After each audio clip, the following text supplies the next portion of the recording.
This is Speaking with the Enemy on the Ticats Audio Network. Here is Louie Butko. Yes, the show is Speaking with the Enemy. The enemy this week, the Winnipeg Blue Bombers. Yes, those Winnipeg Blue Bombers. And to discuss, we bring on the voice of the Bombers, CJOB's Derek Taylor, DT on OB.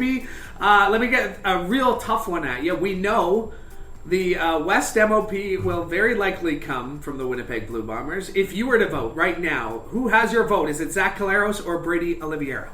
I would say it's Zach Collaros for me because and there's a bunch of reasons.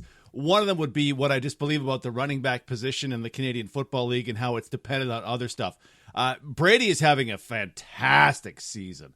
Running, catching the ball. He's 300 yards ahead of number 2 in rushing. Fantastic. But Zach is on the same pace he was last season. Last season, 37 touchdowns, 13 interceptions, 9.6 yards per attempt.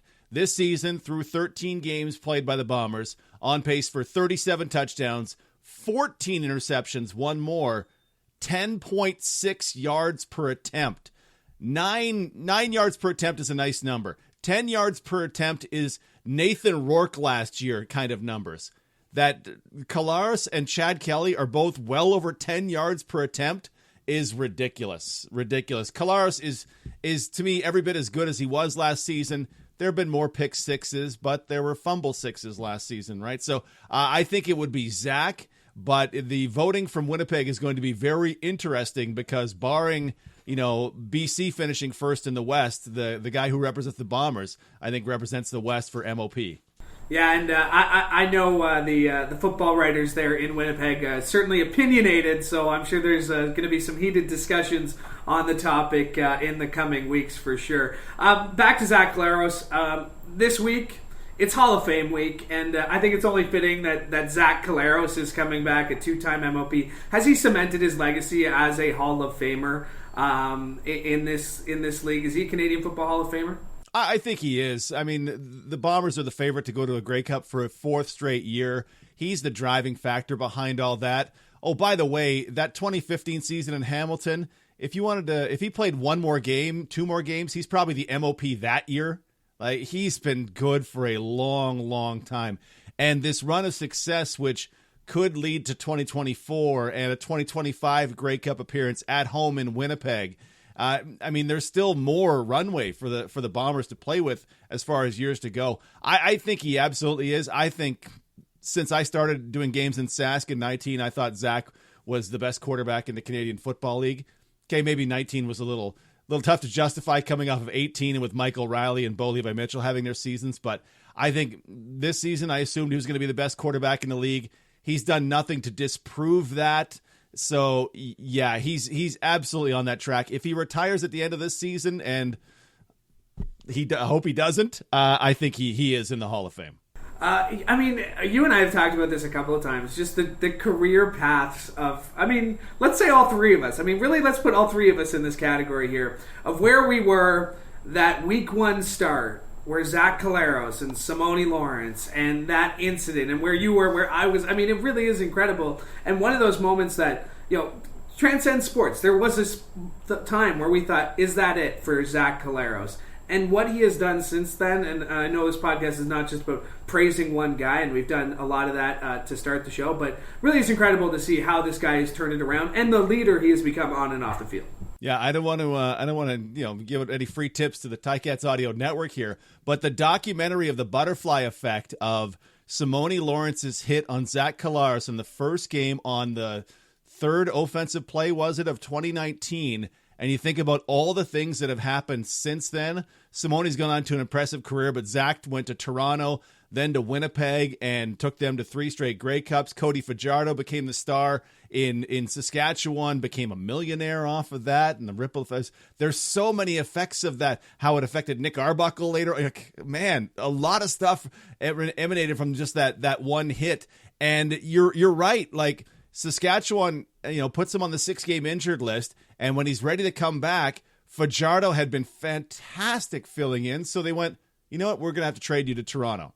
It helped Zach in his rehab as well, and then Toronto at the deadline sends him to Winnipeg. He scrambles around and throws that pass to Darvin Adams in the game against Calgary, and Winnipeg fans went, Okay.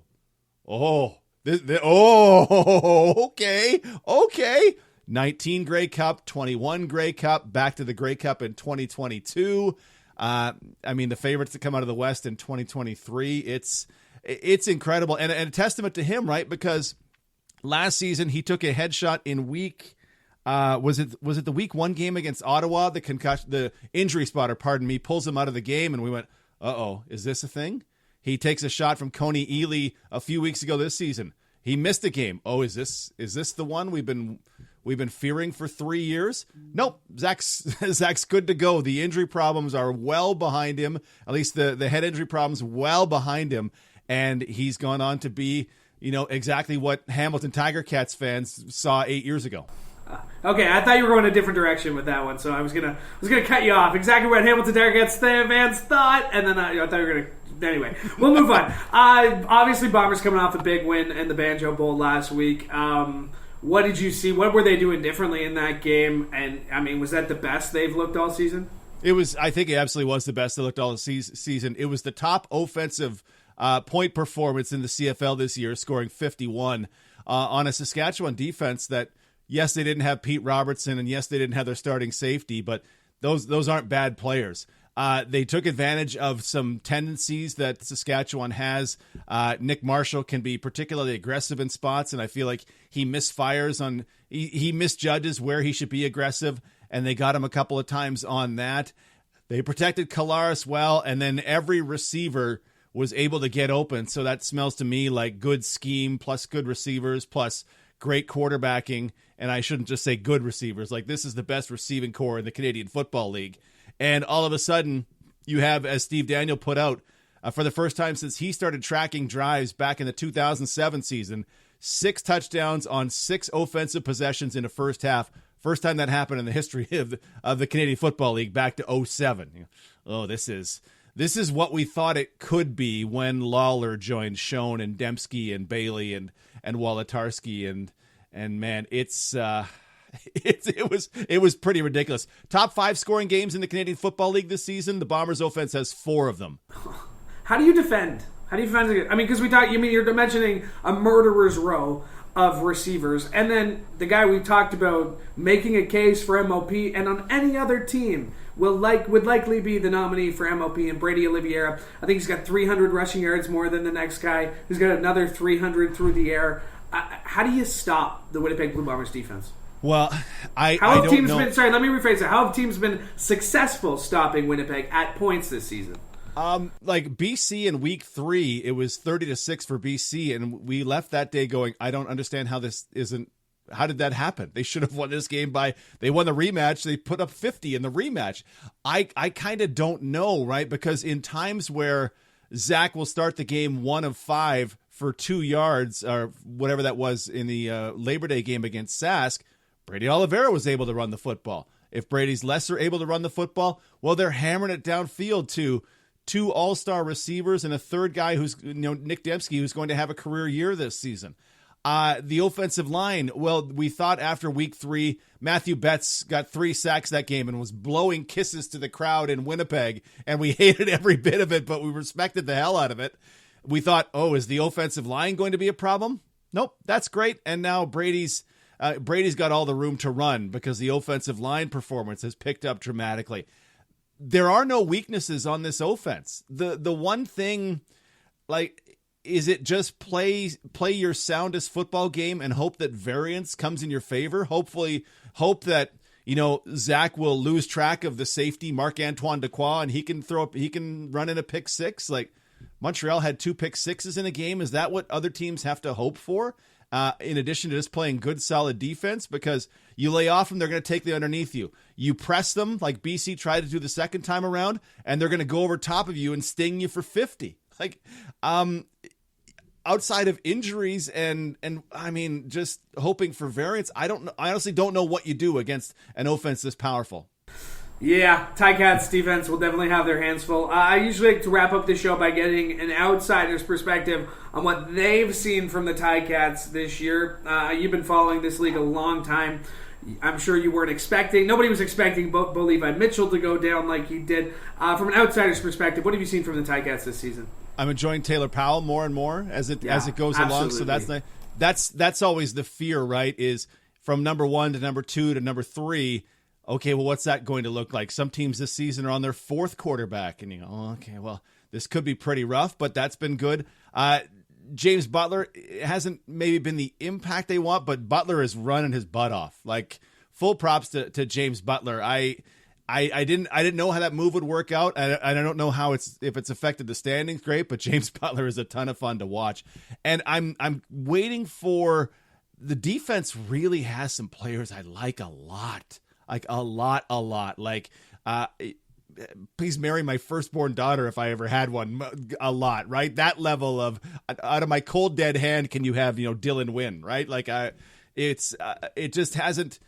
Receiving's been a problem spot for them. They didn't have the weapons when the Braylon Addison move. I don't know the circumstances. Maybe had to happen with his Achilles injury, but that to me reduced the multiplicity that this offense could be, and now it's kind of Tim White, and please someone else, please support Tim White is kind of my perception of it. It just hasn't. I thought Hamilton was the number 1 team in the East. Had we talked at the beginning of the season, I would have said, actually before that week 1 game, I probably said, oh boy, watch out for the Ticats, Grey Cup preview. And it just hasn't reflected that way. But Montreal is no lock at number 2. And then weird stuff happens in the playoffs, right? So get victories. They won this game last year, the Ticats did, right? Mopping up the Bombers. A little surprise here, a little surprise there, a little career performance from your quarterback, and the East is not necessarily settled, let's say. DT, appreciate your perspective as always. Thank you for making the time this afternoon, and I am looking forward to seeing you at Tim Hortons Field on Hall of Fame. You're a Hall of Fame person. It makes sense you're there on Hall of Fame game day. Appreciate you doing this, buddy. Thanks, brother.